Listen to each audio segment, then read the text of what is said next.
顶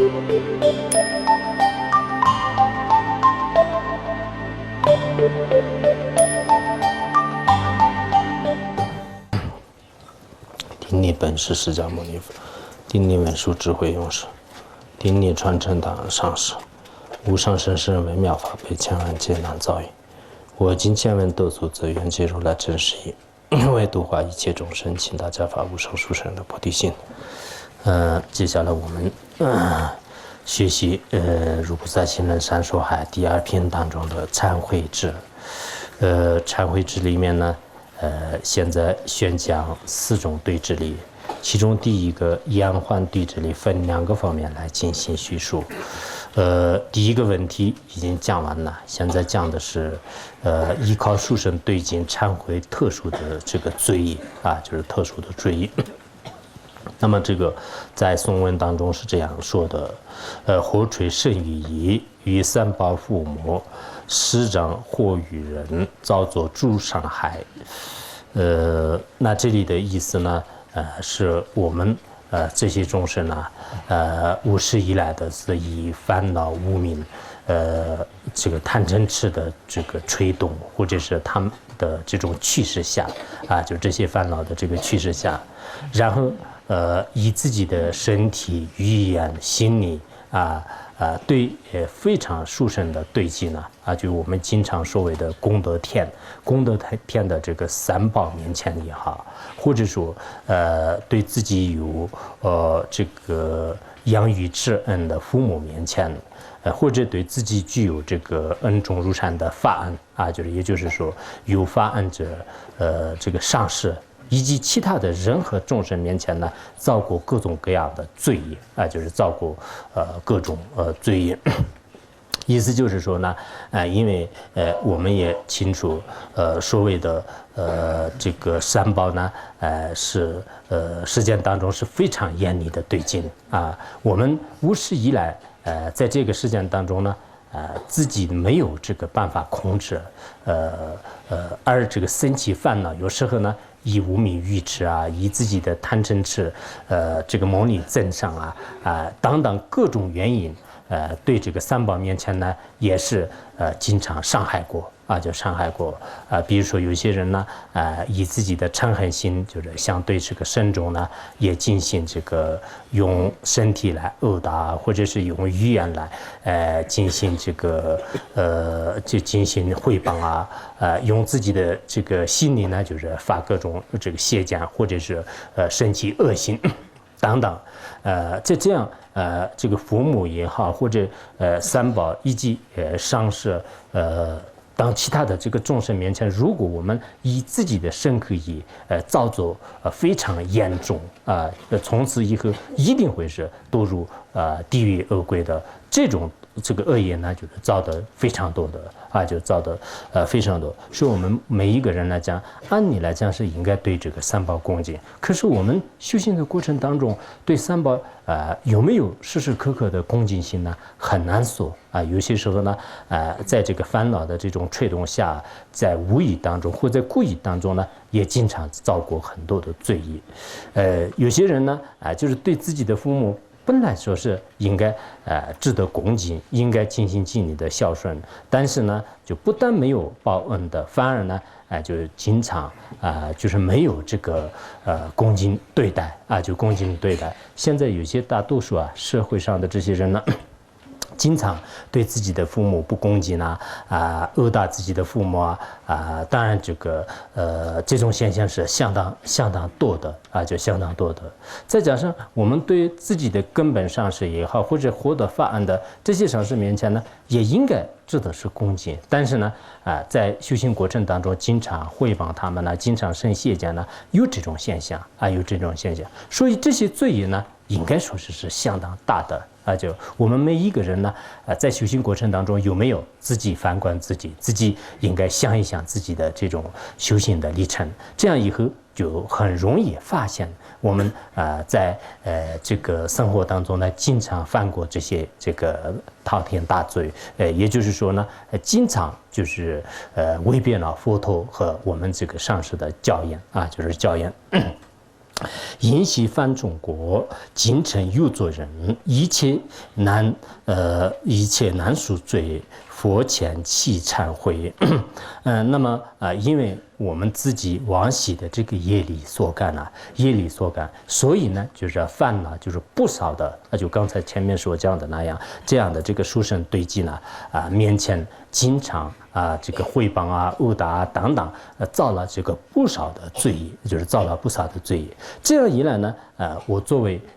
修行人来讲，应该称呢就是罪业非常严重的人。那么这些罪业呢，也诸佛菩萨面前很难以这个就是得到这个宽恕，很难以得到饶恕的这样的这个罪业。那这些罪业呢，我现在有很好的机会，一定要在这个佛陀、菩萨以及这个传承上师面前诚心诚意的，也就是说以这个莫大的罪悔之心，或者说是以这个惭愧之心呢，就尽心尽力的就是thống切的忏悔就是thống切的意义的发露忏悔。如果我们没有这样这个忏悔的话呢，我们前面所讲的一样，就是永远都是不能就是摆脱这个轮回或者恶趣的痛苦。如果我们仅仅忏悔的话呢，那也一定会是获得这个解脱的。所以呢，这个有关佛经当中的教证来宣讲呢，也忏悔是非常有必要的。比如说《金光明经》当中呢，也是这样讲的，就是我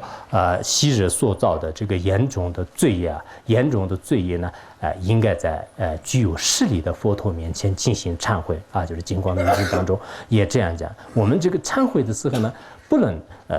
这个表面上口头上一定要以这个诚心来一定要以这个诚心实意来这个忏悔以前那个百丈禅师的话呢，他一般在这个丛林当中就是当这个香灯知识的时候，有一次呢，他这个早上起晚呢就是大概是迟到5分钟以后呢，他就特别的后悔，就是在这个佛像面前呢，他拿着那个戒尺就是拿着那个戒尺呢，就是内心的这个忏悔。他心里想，我虽然一个人耽误了5分钟，但这么多的几百个僧众的这个所有的时间加起来呢，就是要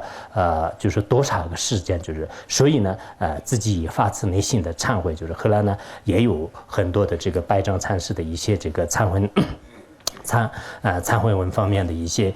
这个教言就是教言。所以我们作为这个修行人呢真的遇到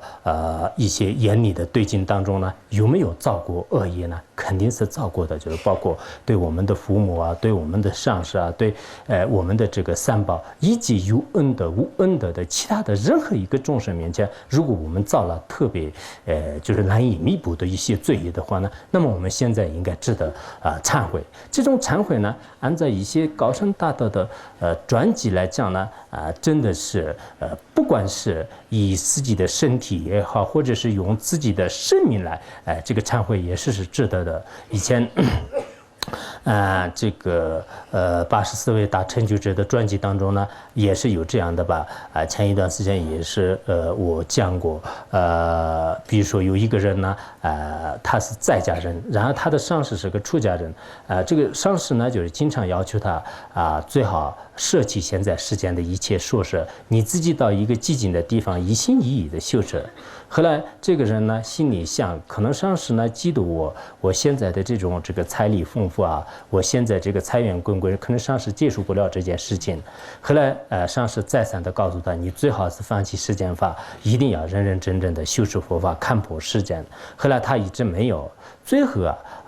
他就好像这个醒悟过来了，就反观自省，就是觉得是世间的一切说是没有任何事业，然后呢他就放下一切世间的就是这些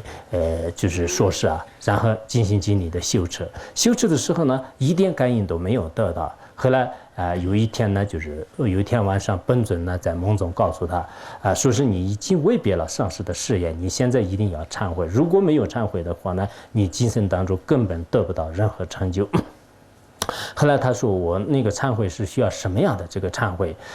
就边尊告诉他，如果你真诚心实意的忏悔的话，那你最好是把自己的事指全部砍断，以这种方式来这个忏悔。后来他确实是也这样做了，就是事指砍断以后呢进行忏悔。因为他违背过上师的教言以后呢，几生当中没有成就，但是在中允的时候呢，他已经获得了这个成就。当然这个公案听起来的时候，我们有些人可能有点这个害怕啊，就是连那个四指的端出来，这种忏悔的话，绝对是有种这个残忍的感觉可能会这样的。但我们对佛教的任何一个教言呢，如果还没有深入了解的时候呢，有些境界和有些行为是接受不了，这一点也是情有可原的。但你如果真正是佛法的内容就是融入到你的内心的时候呢，有些虔诚的弟子呢也会这样做的。包括我们这个藏传佛教、汉传佛教的历代的这些高僧大德们，在上师面前呢，就是在这个苦行，怎么样苦行？从他们的这个经历当中呢，也可以看得出来，就是他们内心的这种忏悔。我们呢，就平时都是这样的，不要说是以自己的身体圣命就是所谓的这个忏悔呢，实际上是并不是特别的这个深刻就是应该说，从我昨天说的一样，就是表面上的一些或者是口头上的一些忏悔呢，不一定亲近你相续当中的罪业。所以我们在这里呢，应该这样想：我们在座的每一个人呢，你在这一生当中呢，就是依靠上面的这些殊胜对境造过没有恶业呢？我觉得是肯定有的就是尤其是我们生长在一些大城市里面，以前呢根本不知道所谓的佛教的一些这个因果道理因果道理。如果你不知因果真理的这个时候的生活呢，应该说是完全的已经离开了我们的这个因果规律的轨道。而且在这个过程当中是造了这个无数的这个罪业。不说其他的，光是你杀害众生杀害众生的话，可能每一个人从小到现在从小到现在呢，你这个自己亲属杀的，或者是让别人杀的，有多少个生命，自己都无法统计的。那这样的话呢，我看我们杀一些这么多的众生呢，是不是大罪人呢？应该说是这个罪业非常慎重的人前一段时间开发会的时候，有一个人不是说了吧？他说他是这个妇产科的医生，那么一辈子当中可能是杀过1万个人就是我后来会去想一想，这个可能整个怎么说就是他的这个课程里面就是包括他的随喜包括就是劝别人做的，可能这些全部加起来，不然你那个上班的时间有多少年也不太清楚。不过看到那个是个这个老年人，就是应该可能有这么多的人真的在他的这个书上呢，就是失去过生命。那这样的这个罪业呢，如果没有忏悔的话呢，什么时候得以这个清净呢？我们以前呢，就是有些人也是有一个人告诉我，就是他是这个开了好像几十年的这种餐厅在这个开餐厅的时候呢，就是也每天的是杀过就是多少个这个众生。有时候看起来真的这样的，这个有些老板有些那个就是搞这个生意的一些商人的话呢，表面上看起来他的这个财力雄厚，就非常不错的，生意也很好的，但实际上就是从他的背后呢，也有失去了许许多多的众生的这个生命。所以有时候看见一些富人呢，就是绝对是不如这个街上流浪的这个乞丐的生活好。因为乞丐的话呢，他每天都是要一些那个饭有时候的话呢，尤其是我们藏地的一些乞丐的话呢，基本上都这个念阿弥陀佛就是唵嘛呢叭咪吽。因为这些乞丐也知道，如果你以其他的态度的话呢，他们根本不给你钱。如果念一些观音心咒念一些阿弥陀佛的话呢，别人都经常给他布施。所以我有时候看呢，就是汉地的一些真的一些这个大的这个董事长一些就是有这个几百万就几一个这个资产的这些人的话呢，经常造的恶业是相当的大的。而藏地的这些乞丐的话呢，有时候他们这个晚上睡的时候也是很就是好像感觉是他的这个生活是非常的这个快乐。早上起来的时候呢，就是他也就没有什么顾虑，就是很开心的。所以有时候呢，到底这个乞丐好还是富人好呢？就是我自己也是在一种这个犹豫不定当中。以后呢，就是当乞丐好还是怎么样？就是这方面你们自己也考虑考虑。这是我们刚才前面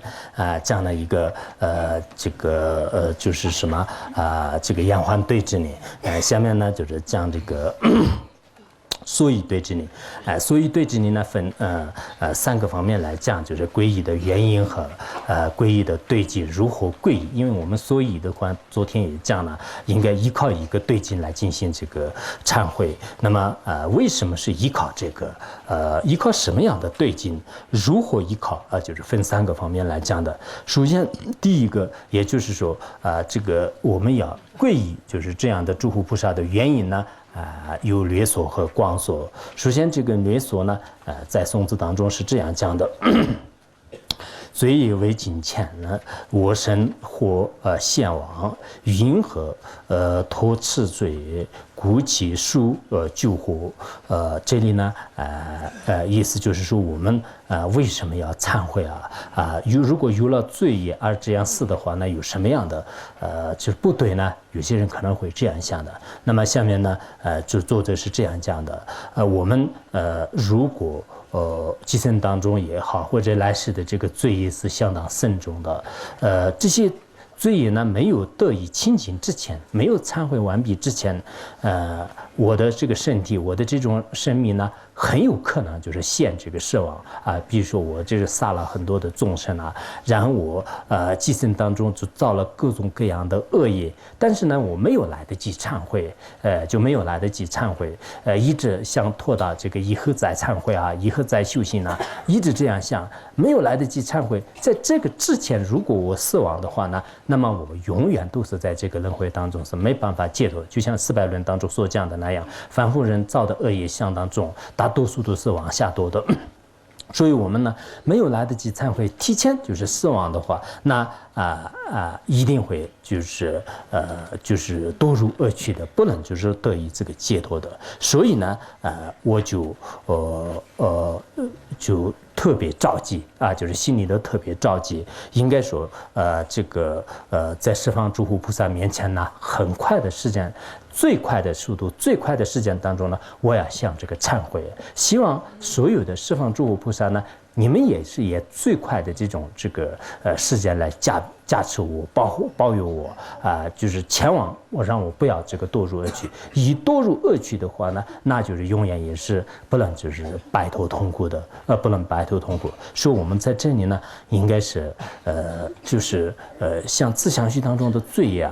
就是最好是这个先得以清净。前一段时间我们开发会的时候呢，也给大家讲过，我们念这个金刚萨埵心咒40万遍大家应该认认真真的念。如果你没有念完之前试的话呢，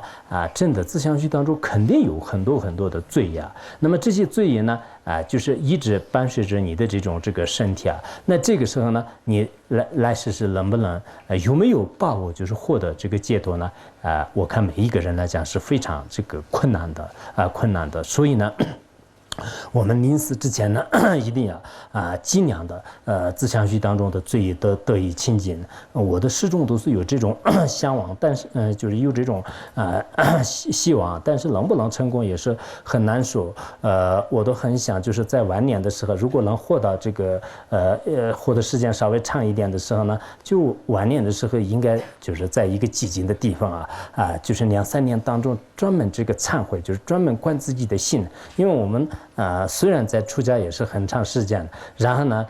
也给别人讲经说法，自己也是闻思修行这个时间是比较长的。但是真正有些这个念忏悔文就是观察这个类型依靠4种对治呢，这样修持的时间呢，就是不太多的，就很想呢，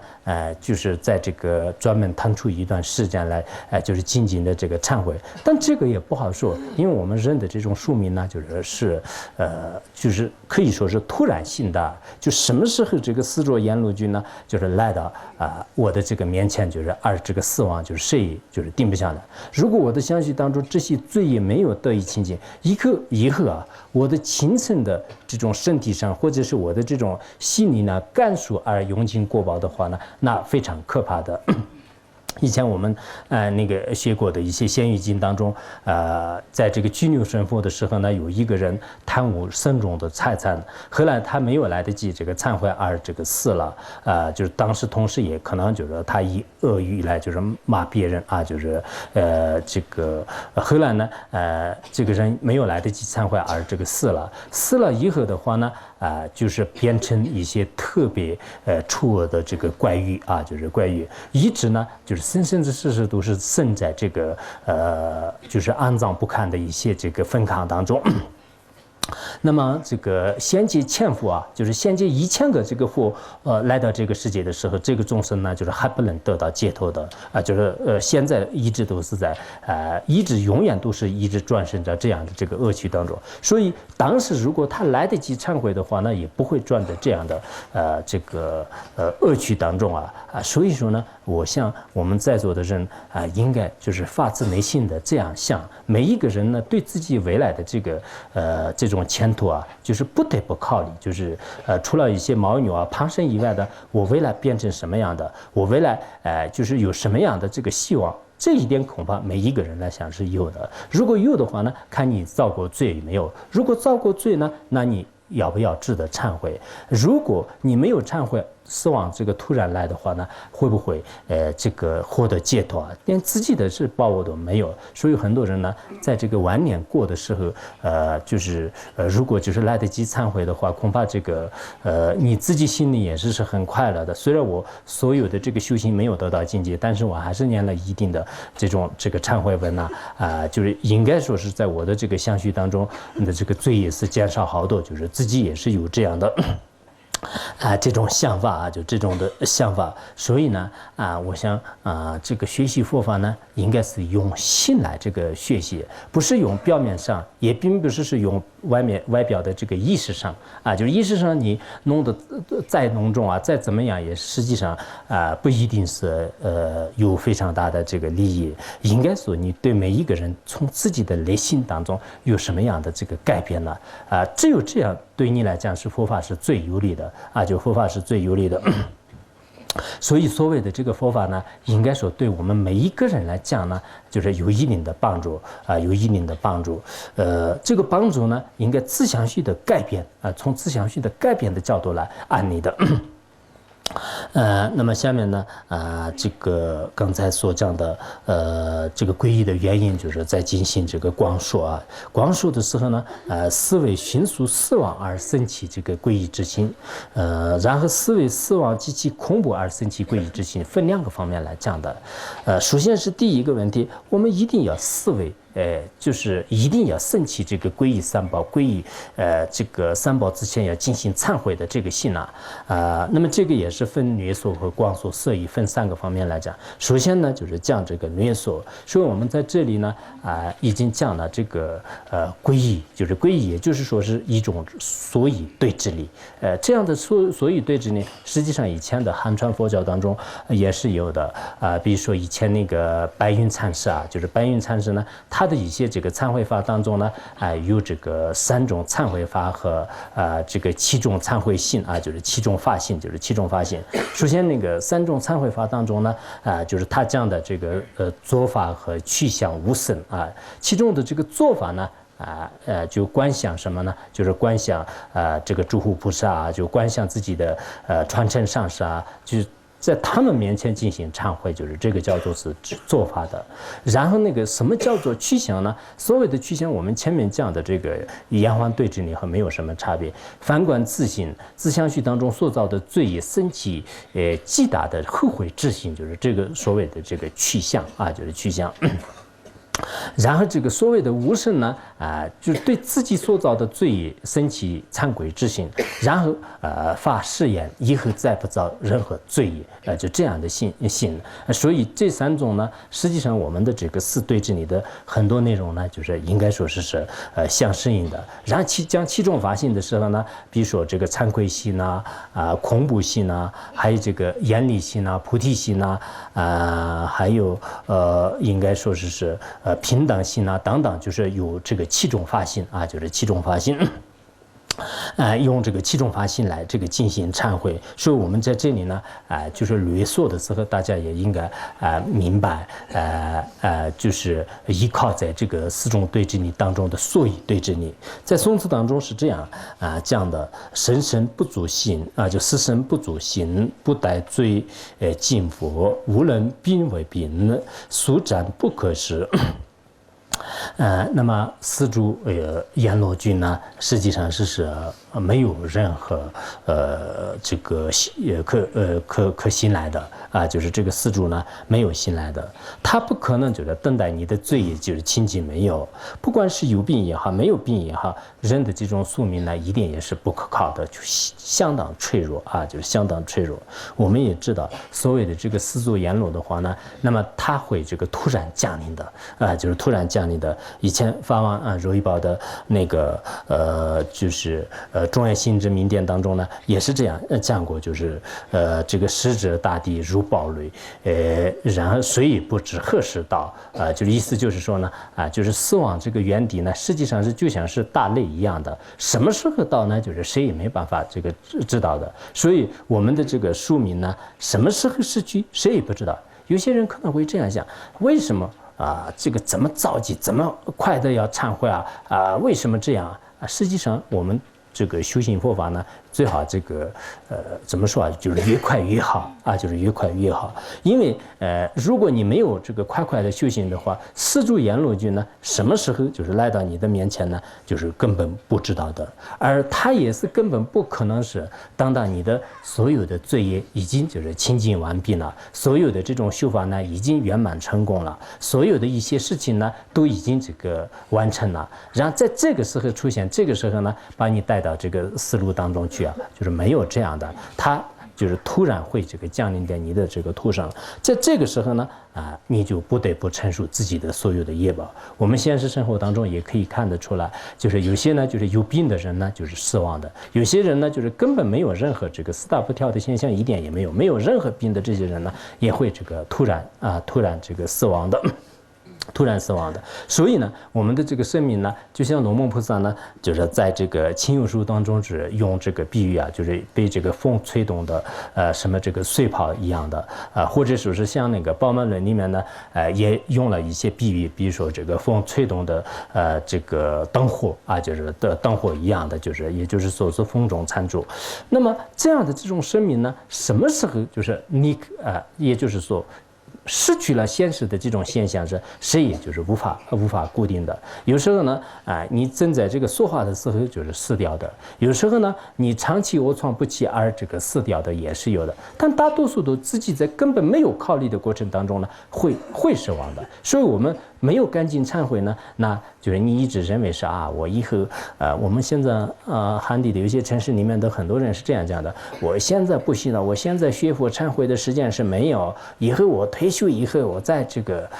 好好的修行呢，我退休以后呢还不行呢，我儿子什么这个女儿长大以后让他们结婚以后再这个再修行呢让他们离开世间以后我再修行呢，可能会这样想的，以后一直这样退，最后的话呢，那么这个什么时候修行呢就是什么时候修行。所以呢我们这个在相续当中应该有一个迫不及待，应该有一种紧迫感，没有这样的紧迫感呢，所谓的这个无常呢就是非常的恐怖就什么时候死呢就是根本不知道就是明日死也这个谁也不知道。那么今日当今尽，我们医院品当中也是就是有这样的教言有这样的教言。所以我们在座的人呢明年这个现在的时候有没有在这个时间当中谁也就是没办法固定的这个所谓的这种死亡呢就是突然而出现的。前一段时间印尼发生地震的时候，早上5点钟的时候，人们在这个沉睡当中，大家都正在这个做美梦在这个时候突然这个就是这个出现这个地震，就是最后5000多人就是已经这个就离开了这个人间。所以我们有时候呢就是觉得是自己可能还要活很长时间呢。有些病人都这样讲，我可能病人会死的，但没有病的人不会死的。我们漳州有一种俗话叫做是这个一个病人的眼里呢就是会死100个没有病的人。因为病人呢一直老实不了，就是我这个一直这样等着的。但是在他的眼里呢，就是经常这个也死了，那个也死了，就是最后呢，就是会这个死亡很多的人啊，所以我们有时候呢，这个生命呢，就是真的是特别脆弱。不管是你坐车也好，你睡觉也好，有时候很多的这个这种死亡的这个因缘呢，就是会这个出现的啊，就前2天就是在这个盗版工人呢，我们这个色大下面的盗版工人，他们在这个修路的时候呢，好像有一个工人就是准备把这边的土呢，就是倒在这个水里面，结果倒在水里面的时候，把自己也是一起就是就跳在这个水里面去了然后他们所有的工人在河边就是照这个他的尸体，当时别人问的时候呢，说是就是跟这个土河一起就是跳到河里面去，那这个什么样的因缘，什么样的谁也不好说的。所以我们有时候走路的时候呢，就前一刹那就是我们这个活在这个人间的，但是后一刹那呢，就是已经变成中阴身，很有这种可能性。所以我们现在呢，作为这个修行人呢，最好是不要就是推迟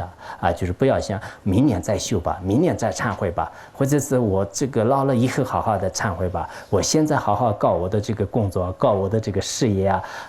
就整天都这样想的话，的确是有时候这个不是修行人的一种做法，一定要就是马上要修，马上要看了，就是不要再退了，就是再退的话呢，实际上你的修行是不会成功的，不会成功的。因此，他这里呢，就是在略说的时候呢，应该这样宣讲的。下面呢，宋词当中也这样说。因我不了之，斯事摄一切，故为轻于仇，遭种种罪也。因为我们这些人呢，应该说这个自相续当中的无名愚痴所盖就根本不知道。众生的这个生命是如此脆弱的，或者是这个生死大事的这个问题上呢，就很多众生是愚昧无知的，根本不能了解它的真相不能了解真相。在死的时候呢，你所有的这种亲友或者说这个殊荣就包括你的这个万贯家产、荣华富贵，以及这个名声地位等等，一切的一切全部要舍弃全部连就是比如说有10万个眷属的一个大德的话呢，就是连一个弟子也是不可能带到这个后世去的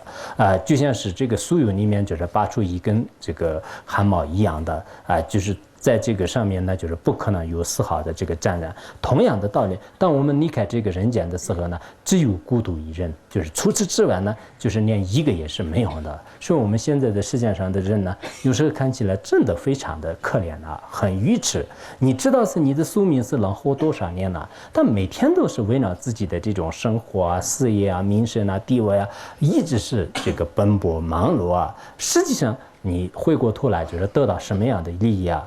有些人呢就一直想这个积累钱，有些人呢就是一直想获得这个一些地位所以看起来世间人有些做法是真的是这个疯狂的世界一样就没有任何意义呢。但是他自己的根本不知道，他不知道自己的生命是到底什么样的。当你离开这个人间的时候，唯一的善法呢，就对你来讲是有一定的利益。除此之外，一切的一切都没有任何。而且呢，你在生存的过程当中，如果造了无数的这种罪那你的这个后世是怎么会这个就是清净就是怎么会干出这种过报？这方面根本都是没有这个考虑。所以信佛教的人呢，真的我觉得是非常荣幸，基本上。就是已经这个了知这些真相就是现在世间的很多法是没有意义的，这一点知道的。但不信佛教的大多数的人呢，对这些方面一无所知，还认为自己的这种这个见解呢是非常正确的。看着一些学佛的人以后呢，他觉得是他们的这个精神有问题，就是他是这样来对待。所以我想呢，我们这个佛教的有些道理呢，你当然不承认是你的事情也可以的，但是你应该知道。去观察就我们这个所宣说的这些道理呢，有没有理由？如果你没有理由的话呢，没有理由的话呢，你有没有一些这个真理来破斥就有没有破斥的这种能力没有破斥的能力的话呢，你也不得不承认佛教的观点了。所以我们试的时候呢，根本不知道舍弃一切。所以为了在这个短暂的现实人生生活当中，为自己的这个亲朋好友而经常呢，就是生起嫉妒心啊、嗔恨心啊、贪心啊等等，就是也生起了无数的烦恼。为这个自己和对自己的一些这个就是亲人呢，就是要这个排除一些怨敌也就是我们所谓的这个护亲灭怨吧就是为了就是保护自己的亲友，为了这个消灭怨敌就是造了这个无数的这个罪其实我们活在这个人间当中，真的是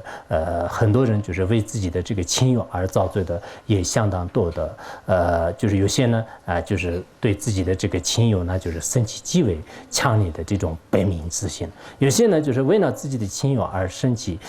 什么这个嫉妒心就是嫉妒心的这种罪业也是特别的可怕，就是没有忏悔呢就马上会转成这个旁生就是变成这个旁生的。以前那个梁皇禅就是这汉地呢就是所谓的这个忏悔之王吧，就是忏悔之王的来源呢也是这样的。当时梁武帝在这个他的这个王后就是有时候呢就经常对这个刘公嫔妃生起这个嫉妒心就嫉妒心以后，后来就是他死了以后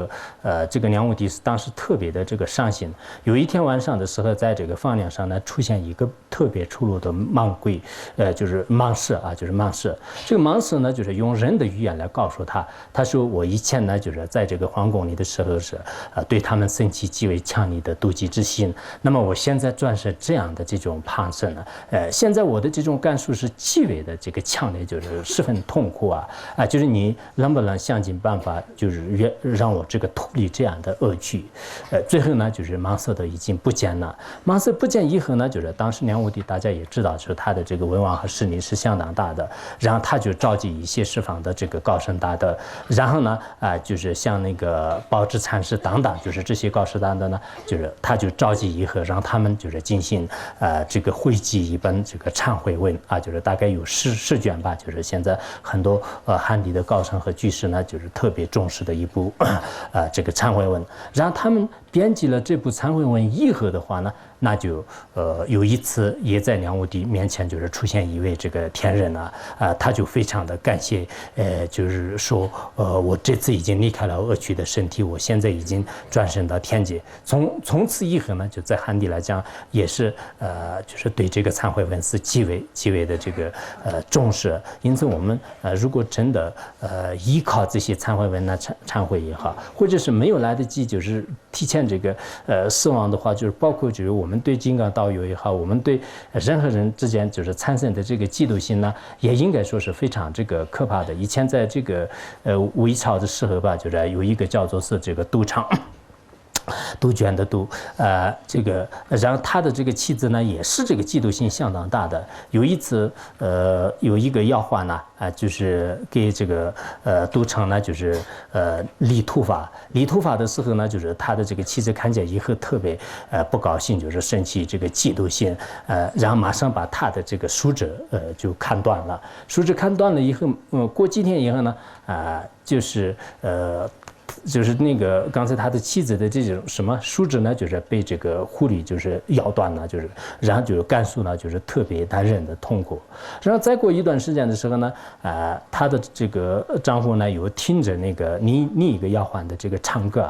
就他当时也唱得特别好。后来呢，他又生气这个嫉妒心然后呢，就马上这个。砍断了他的舌头就是刚才妖鬟的那个砍断了舌头。在没有过几天的时候呢，就是他的这个妻子的什么舌头呢，就是进行糜烂，就是十分这个痛苦。后来他自己也觉得是可能不太对，就是然后引请一些这个禅师就是让他这个诵经的时候呢，就是他自己也是忏悔了7天7夜。7天7夜以后，这个。有一次就是禅师呢，就给他一直念咒语就是念这个忏悔文。念忏悔文的时候，从这个他的口里面就是出现两个这个度舍啊，就是念个度舍。然后他出来的时候呢，这个禅师就是念得越快越近，越快越多。那个时候就是这个色呢，就是两个都已经出来了，掉在地上的时候呢，就不见了，而且是他的舌头呢，就是已经这个恢复了啊，就恢复了。所以呢，在这个汉传历史上来讲呢，就是有些时候呢，在这个寄生当中的这个报应呢，就是我们对这个自己方面的一些怎么说啊，就对这个自己的亲友方面的这个造的恶业也是相当多的，就是当然对这个怨恨的敌人方面造的恶业都是更不用说了，就是我们经常这个对别人生嗔恨心啊，对这个怨敌方面就是生的这种烦恼是非常多的。因此呢，我们要知道你在临死的时候呢，就是这些都是没有用的，就是一定是对你的修行和解脱有一定的障碍，就是值得忏悔啊，就值得忏悔。下面这个光说当中呢，应该这样讲，就是这两个也其实实际上结合起来，粘在一起的话呢，也比较好解释。除地化虚我，诸亲也湮灭，我生必死亡，一切终归我。意思就是说，我们前面所讲的，不管是怨恨的敌人也好，自己的亲戚朋友，包括自己的生命呢，实际上死亡以后呢，什么都没有。我们在人间的时候呢，不应该为这些而这个苦恼。不应该呢，就是为这些而这个造各种各样的恶业。现在实践的人们呢，真的为了自己的儿女啊，为了自己的这种亲朋好友呢，也造了相当多的罪业。然后为了就是摧毁敌人啊，这方面也是造了很多的恶业。其实你如果真正要按那个我们佛教的观点来进行观察的时候呢，所谓的这个怨恨的敌人啊，怨恨的敌人，你到了一定的时候呢，就是这些怨恨的敌人，有些都已经离开了人间，有些呢就是不一定是对你这个有仇恨的，就是变成自己的这种亲人了。所以所有的这个处敌呢，可以说是这个化为乌有啊，就是全部呢就是不存在了啊，就到一定的时候，这些敌人也不可能有的。所有的这些亲朋好友的话，暂时你们之间的关系也是如此的密切啊，好像就是对你就是特别好。但是这些亲友呢，不管是你的亲戚，或者是你的道友、你的朋友啊、你的同学啊等等，就是这些人呢，到了一定的时候，对你之间的关系呢，不一定是如此的亲人啊，如此的亲，而且大多数呢已经离开了这个人间。那么这样一来的话呢，那么这些这个亲友呢，也可以说是灰飞烟灭，也就是根本呢就是没有的，就是最后呢就是全部都已经这个烟消云散了，就是都不存在了啊，就是都不存在了。同时，我自己的身体呢，现在也是相当的执着，但是到了一定的时候，我也是一定会是死亡的。在死亡的这个时候呢，有没有什么就是值得生贪心的对境，值得生嗔恨的对境呢？绝对是不会没有的。我们不管是什么样的这个有名声的人物也好，或者是有地位的人物啊，最后死的时候呢，你把这个尸体一天的就处理了啊，就几个小时就已经所有的后事都办完了，就从此以后什么样的没有。有时候我们看见一些世界上的一些名人呐、一些演员呐、或者是明星个性呐，他们那个死亡以后呢，就是他尸体马上处理了，2-3天呢，可能搁到这个新闻媒体当中，就开始以爆炸性的这个报道，完了以后的话呢，就是什么样的就没有了。人死了以后就是这样的，但实际上。当时为了这个亲友而造的这个恶业、造的善业呢，也是这个水深深不离的啊。就所以呢，我们现在也应该知道人活着的时候一定要自相续当中的罪业，就是在十方诸佛菩萨面前忏悔，就是这个是很重要的。然后我们人活着的时候呢，不应该为了自己的这些亲人啊，为了自己的这些这个人呢，不应该就是造恶业。就是你这样造恶业的话呢，结果这个业呢你自己要代说，对他们来讲呢，就是也没有什么，因为这个轮回的本性就是这样的，一切都是无常的。所以我们这个《如菩萨行论》当中呢，的确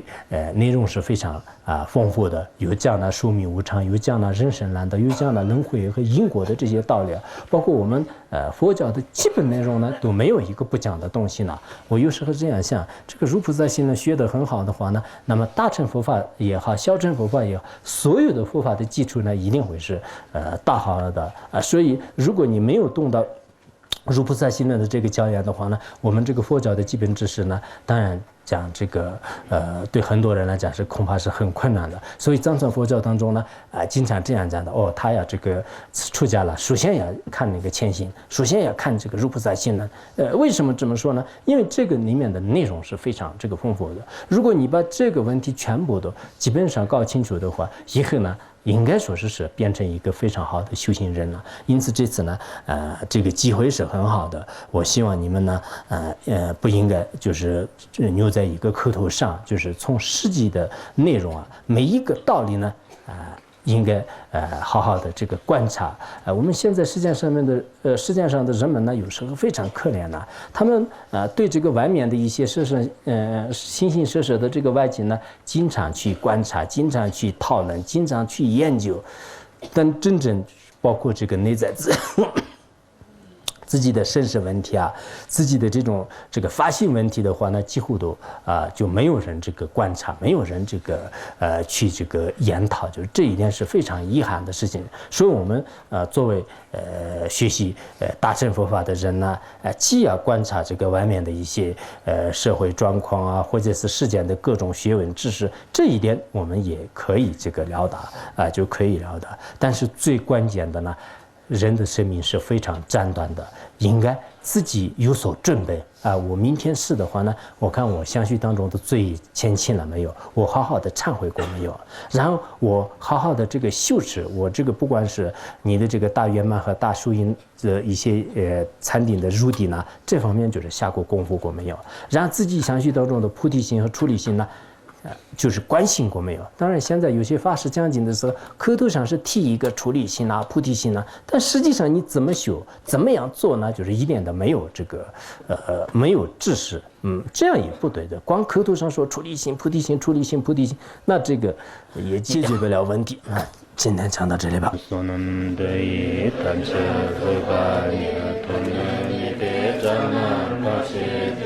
Kirgana jirano chukai chupun tsonen droa droa sho ahum banjaran gara padma sadardo ahum banjaran gara padma sadardo ahum banjaran gara padma sadardo